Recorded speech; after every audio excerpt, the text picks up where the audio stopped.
ಶ್ರೀ ಗುರುದಯಲಿಂಗಾಯ ಶಟಸ್ಥಲ ಬ್ರಹ್ಮವಾದಿನೇ ಯದ್ಭಾಸಾ ಭಾಸತೆ ವಿಶ್ವಂ ಯತ್ಸುಖೇನಾನುಮೋದತೆ ನಮಸ್ತಸ್ಮೈ ಗುಣಾತೀತ ವಿಭವಾಯ ಪರಾತ್ಮನೆ. ಮಧ್ವೀರಶೈವ ಮಹಾಮತ ಸ್ಥಾಪನಾಚಾರ್ಯ ಜಗದಾದಿ ಜಗದ್ಗುರು ರೇಣುಕಾದಿ ಪಂಚಾಚಾರ್ಯರನ್ನು, ವಿಶ್ವವಂದ್ಯ ಭಕ್ತಿ ಭಾಂಡಾರಿ ಜಗಜ್ಯೋತಿ ಬಸವಾದಿ ಶಿವಶರಣರನ್ನು, ಹೊನ್ನಳ್ಳಿಯ ಗ್ರಾಮಾಧೀಶ, ಹೊನ್ನಳ್ಳಿಯ ಭಕ್ತರ ಇಷ್ಟಾರ್ಥಗಳನ್ನು ಪೂರೈಸುವ ಕಲ್ಪವೃಕ್ಷ ಕಾಮಧೇನು ಎನಿಸಿಕೊಂಡಿರುವ ಮಹಾಮಲ್ಲೇಶನನ್ನು, ಪ್ರಾತಸ್ಮರಣೀಯ ಸದ್ಗುರು ಉದಯಲಿಂಗೇಶ್ವರರನ್ನು ಸದಾವಕಾಲ ಸಂಸ್ಮರಿಸಿ,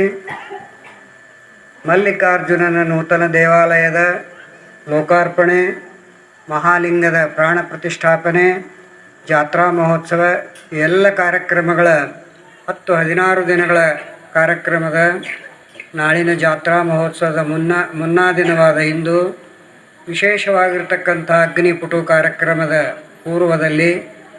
ಕಳೆದ 15 ದಿನಗಳಿಂದ ಅವ್ಯಾಹತವಾಗಿ ನಿಮ್ಮೆಲ್ಲರಿಗೆ ಬಹಳ ಅಮೂಲ್ಯವಾದ ರತ್ನದಷ್ಟೇ ಅಮೂಲ್ಯವಾಗಿ ಕಿಮ್ಮತ್ತಿನ ಮಾತುಗಳನ್ನು ತಮ್ಮ ಪ್ರವಚನದ ಮೂಲಕ ನಿಮ್ಮೆಲ್ಲರಿಗೆ